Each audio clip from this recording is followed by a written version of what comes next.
we all experience frustration from one degree to another, and I've just looked at some reasons. I've given you some. I want to give you some more. I've told you that, number one, not having sufficient money to do what you feel like you need to do what you need to do, can cause incredible frustration.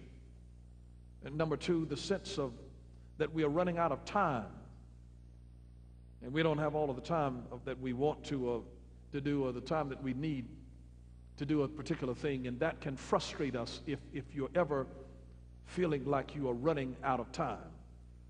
Number three, if you're operating in a job that is not designed for you, you get frustrated for having to deal with a job, working, going and spend the majority of your waking hours in the day at a place that you're not even fit for, and you can't stand it, and you're just doing it just trying to keep food on the table and a roof over your head. That's a frustrating thing. I encourage you to live your life by design, not by default. Live by choice, not by chance. Number four, not really liking where you are, but being too afraid to leave. That's frustrating. Saying that I really don't like it here at all, but you're too afraid to leave. That's a frustrating position to be in. But on the other side of fear is freedom. On the other side of fear is freedom. Number five, watching somebody that you care about live beneath their potential. That is so frustrating when you see people and you know that they are better than that, and they live beneath their potential. That frustrates you out of your wits, to see somebody that you care about live beneath their potential, because you know that they are better than that. Number six, you get frustrated whenever there are circumstances that are beyond your control. Whether it's traffic, whether it's waiting in line somewhere, whether it's holding on the phone, circumstances that are beyond your control cause you to be frustrated. Number seven, not knowing your purpose. Because whenever you don't know your purpose in doing something, you spend a little time here, and then you get bored there, and then you leave and go to something else because you don't know what your purpose is. So you can't stay focused to anything because you don't know your purpose. And so you get on one job, and then you're just there for a while, and then you move to another, and you're in one relationship, and then you move to another. And it's all because we're looking for our purpose. Here's number 8. Having an assignment, but not having clarity as to how to get it done. Have you ever had somebody to tell you to do something, and yet they didn't tell you how to do it, and they just expect you to do it? That's like the children of Israel when they were commanded to make bricks, but they needed straw to make them, and he said, you're going to make it and have the same allotment that you've been making, and but you're going to do it without straw. And they're like, why are you giving us a task and telling us to do something that we don't know how to do this without that? You expect me to do this, and you don't give me the tools to work with. Or I don't have the training for this, or I don't have the manpower to be able to produce what you want me to produce. And you get frustrated because you have an assignment, but you don't have clarity as to how to get it done. Number 9, not having sufficient health or energy to do what you have in your heart to do. It's a frustrating thing to be aging or to be in ill health and have things in your heart that you want to do, but you don't have the energy to do it. You don't have the health to do it.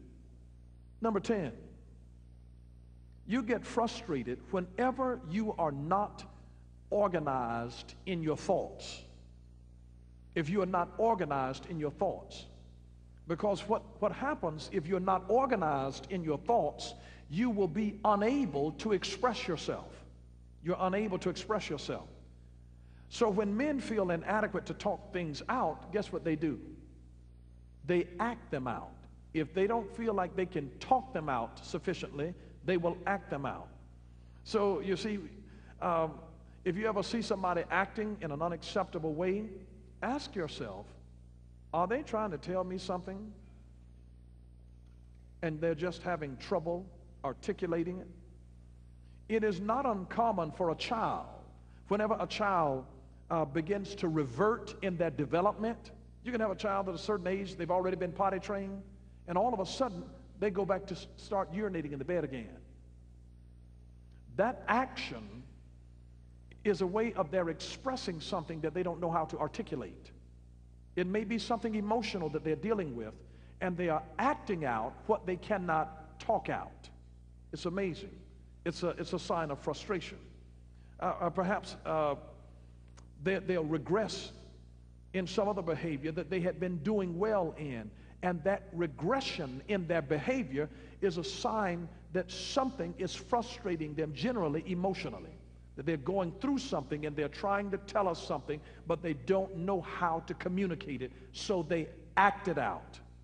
Women do a much better job of talking things out. Men act out their frustration. Women want to talk it out, but a man wants to act his out. Number 11, trying your hardest to make things happen, and yet doors remain closed for you. That was the frustration, I believe, of Simon Peter and the other fishermen here in Luke chapter 5, that they were trying their best. They had worked all night long, toiled, labored in their profession all night long, and they had zero results. And because they had zero results, people who are looking at you with zero results assume that you put zero effort in it. But you can put 100% of effort into something and still have zero result, and now folks looking at you crosswise, and where you been? What you been doing? If you've been working all night, you ought to have something to show for it. And they had nothing to show for it, and they were frustrated. So whenever you work and try your hardest to make things happen and the doors still remain closed, that's a frustrating situation. Number 12, not being able to gain access to the person that you love or from whom you might need help. If you cannot gain access from a person, to a person that you love, or from a person that you need help from, and not being able to get to that person. Have you ever called a particular place and you needed to speak to a certain person and the folks just wouldn't let you through? You just couldn't get through?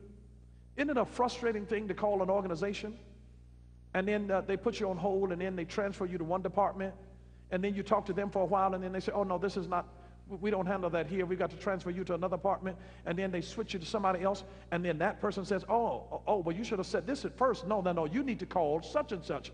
Hold on while I transfer you.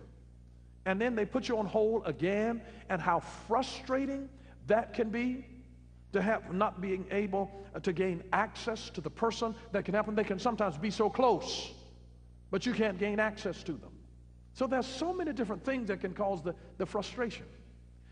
You know, the one that I talked about, not being able to gain access to the person that you love, I call that the Romeo-Juliet complex. You love somebody, but you just can't hook up. You know, the folks won't let you see each other. You know, the families are at war, and they don't like this person. You don't have their approval, and so you're being kept from each other, and that becomes frustrating. And we know how that whole conflict with Romeo and Juliet ended, because they were frustrated out of their wits that they did not have access to one another, and yet they were in love with one another. Number 14 is having to submit to controls that you do not understand or agree with. Having to submit to controls that you don't understand or agree with. It's very frustrating to have to deal with things that you don't understand or that go against the grain of what you believe in. There are people who are in our military. They don't necessarily agree with all of the decisions that are done by the person who's over them, the commanders, the folks with the rank. But they don't have the authority to question the decision of people with rank. And so they have to comply with commands, orders, directives that have come from somebody over them in authority. They have to obey those orders even though they don't agree with it. You can be a Republican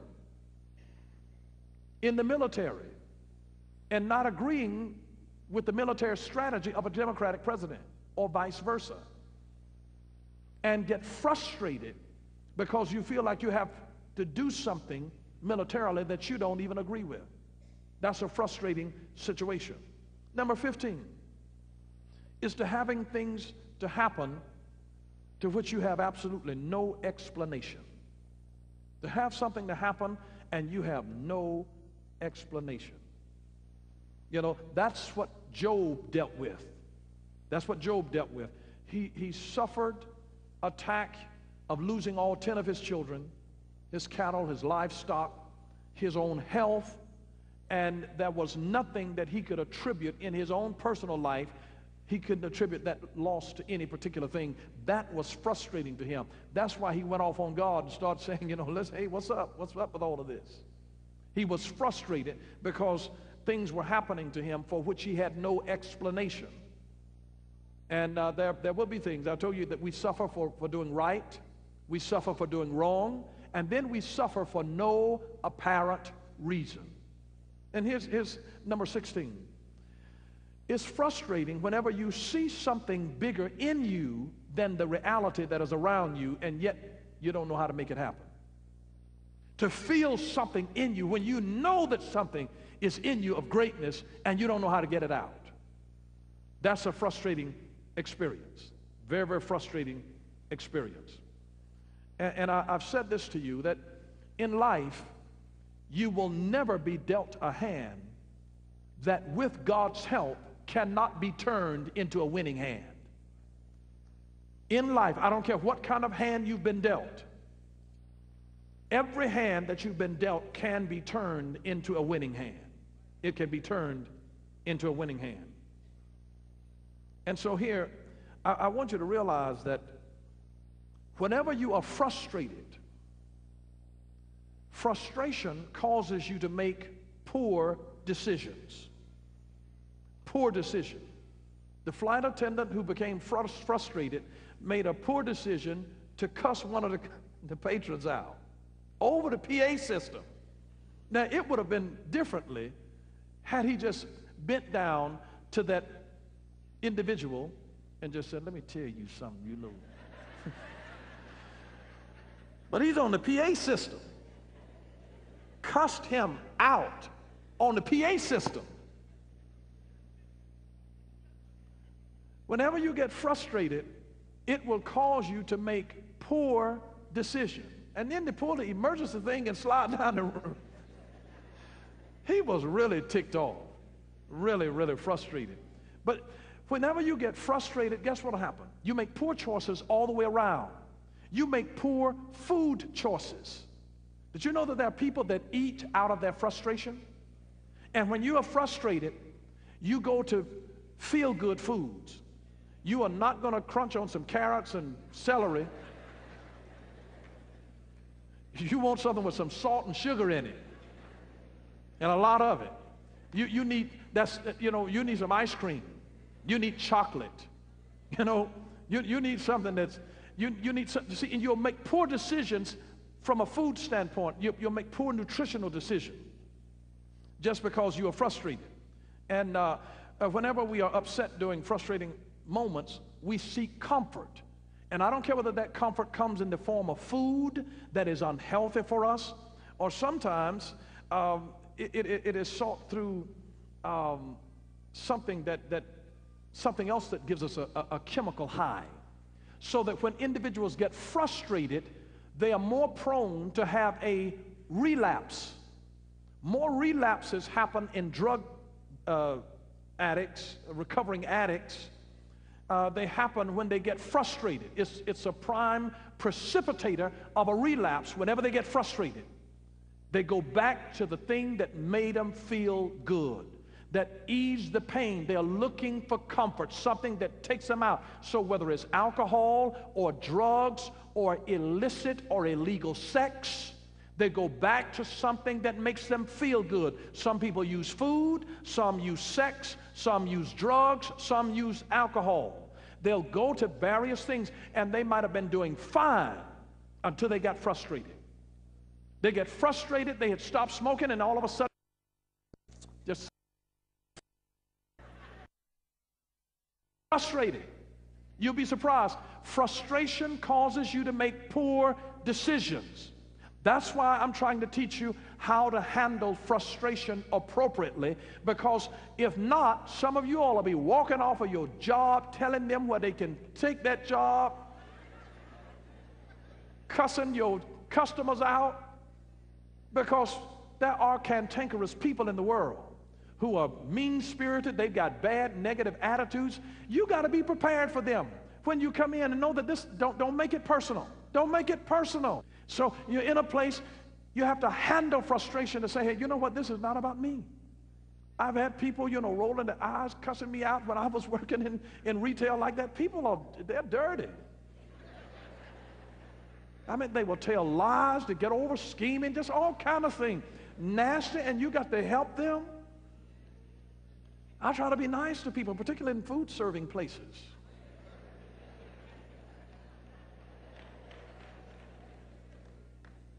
But whenever you get frustrated, it causes you to make poor decisions that end up hurting people.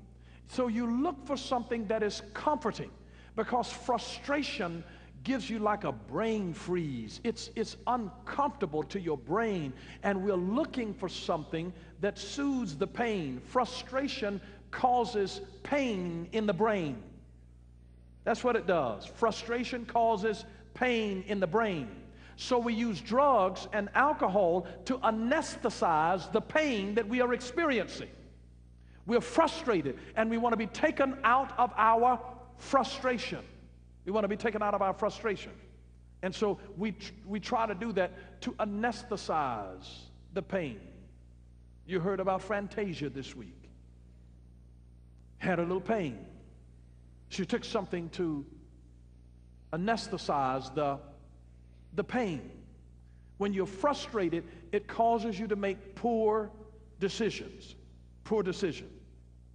So whenever you're frustrated, you'll discover that your first attempt is to find a carnal resolve to the frustration. Cuss them out, fight them, slit their tires, key their car.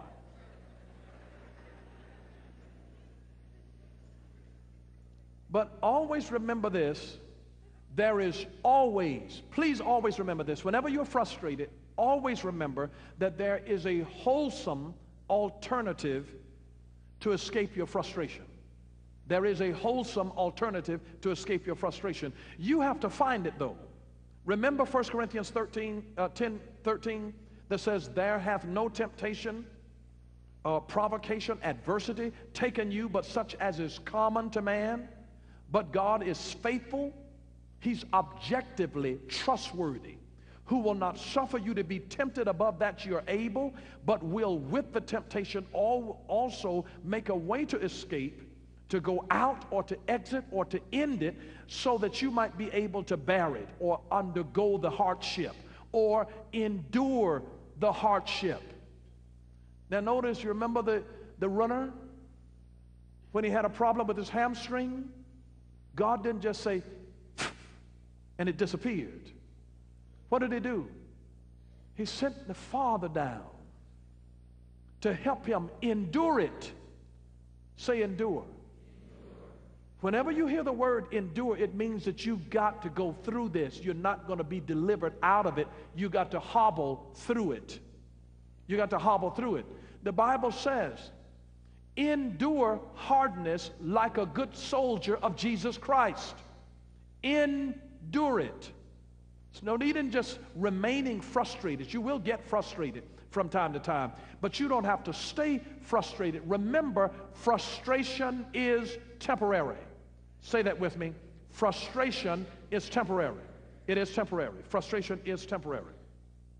So God will always make a way to escape it, that you may be able to bear it, to endure it, to undergo it. He'll make a way for you. So start looking for that way whenever you're frustrated. Remember that man, he fell to the ground. He'd almost just laying out there on his back. He'd just given up, saying, oh, it's lost now. He was favored to win, and now he's dealing with frustration, lying there on the ground, writhing in pain. And so he's at this point where he's now got to become resilient. But he had to find the escape, the way that he was going to be able to bear this. And it was to hobble. And it was to have the help of his dad so that he could do this and finish this thing, so he would be able to bear it, to go through it, to endure it to the end. Remember, I told you that you want to stop frustration. The S is to sit down, quiet yourself. Whatever you need to do in order to quiet yourself, do it.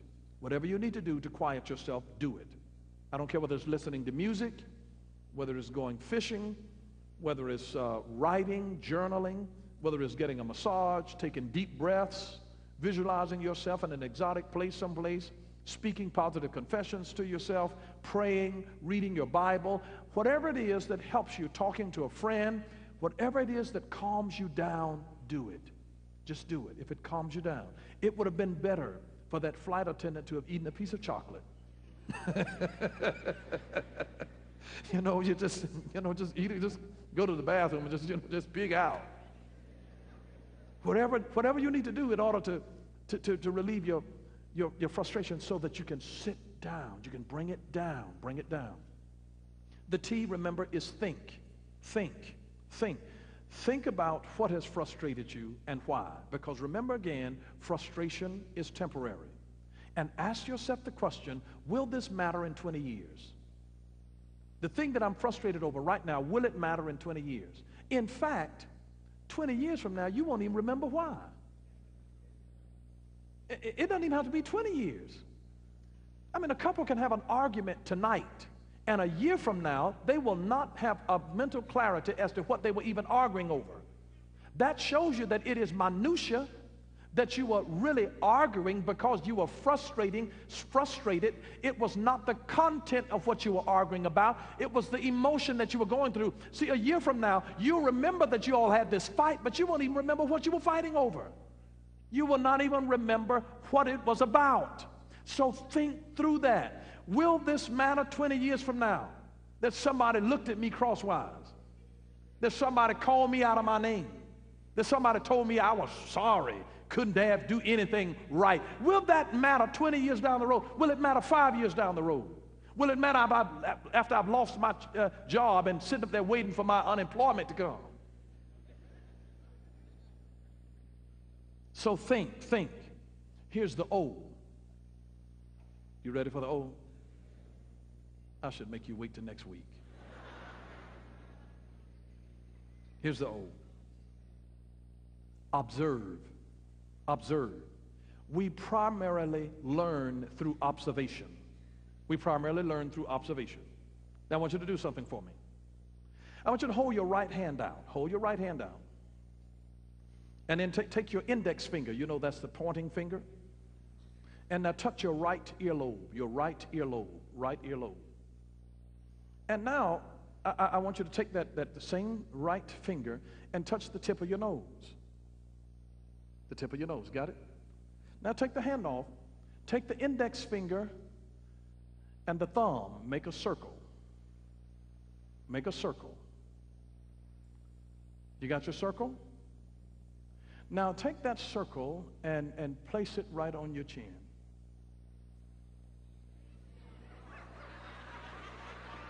You notice how most people initially went to the chin, the cheek, because I went to the cheek, but I said chin.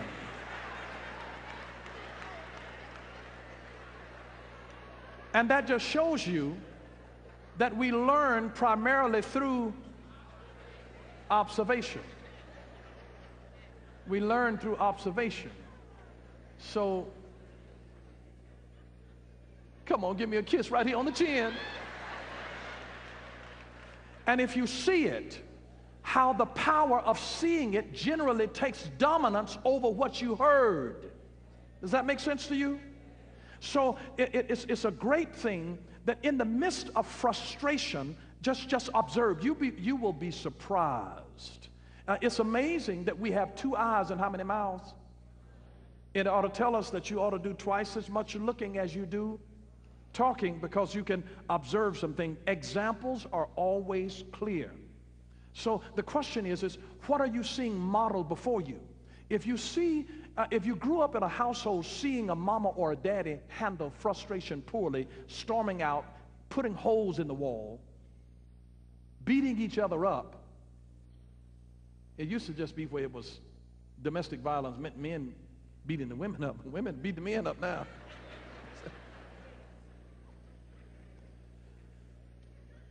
Are you observing? What are you looking at? Are you observing the behavior of other frustrated, angry, impatient people and then imitating their reaction? I mean, what do we see when we go to the movies? The kind of violence that is there. I told you, don't put anything in front of you that you don't want in your future, because you become whatever you behold.